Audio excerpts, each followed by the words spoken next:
La fête de ce jour et les lectures de ce jour m'ont inspiré 2 affirmations et une question. La première affirmation est à mes yeux merveilleuse. Jésus est la lumière du monde. Nous sommes habitués les uns les autres à le dire. Est-ce que nous nous émerveillons en prononçant cette phrase ? Jésus est la lumière du monde. Dès le début, la lumière était présente. C'est ce que nous dit la Genèse. Saint Jean, dans son prologue, nous dit que le Christ est la lumière. Et tout à l'heure, avec le symbole de Nicée-Constantinople, nous allons proclamer notre foi en disant « lumière née de la lumière ». Beaucoup se plaignent, non pas seulement d'un temps pluvieux, mais de l'obscurité de la société, de l'obscurité et de la tristesse des cœurs. Or, nous, chrétiens, nous affirmons que Jésus est la lumière du monde.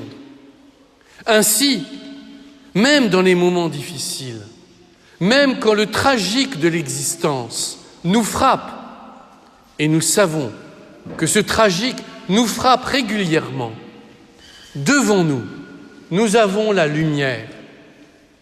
Dès lors, toute peur doit s'effacer. Le drame de notre société, c'est qu'elle a peur. Et quand un individu ou un groupe a peur, il se met en colère. Or nous ne connaissons pas la nuit, car la lumière est présente. Nous cheminons vers cette lumière. Et c'est le Christ qui nous guide au quotidien. La deuxième affirmation est tout aussi merveilleuse à mes yeux.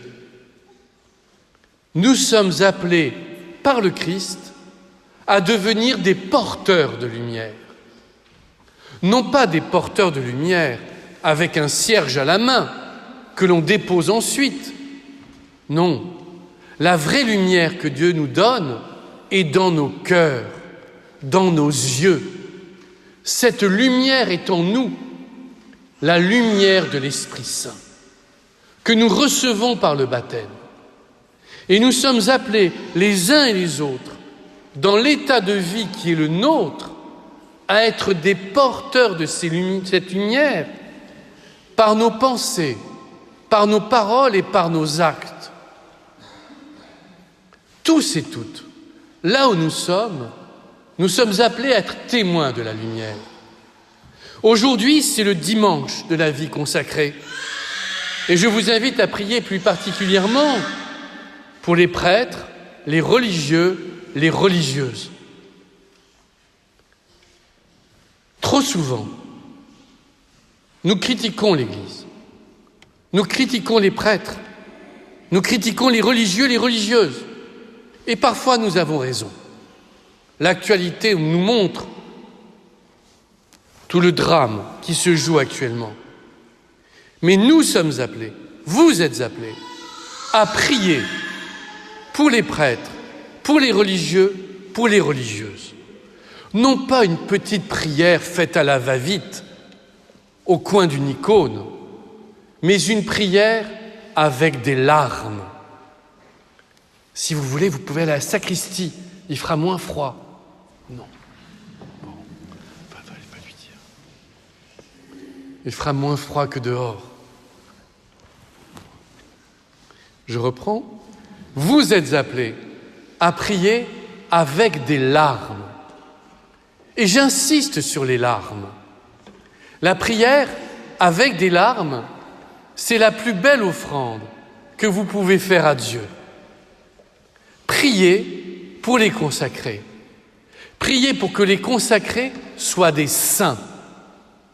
Nous oublions l'exigence de la sainteté.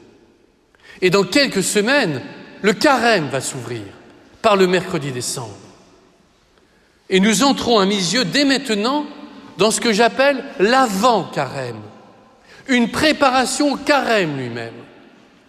Et notre prière, avec des larmes, est capitale.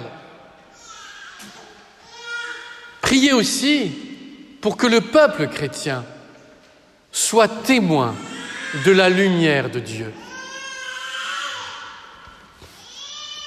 La sacristie sera parfaite à mes yeux. Je reprends.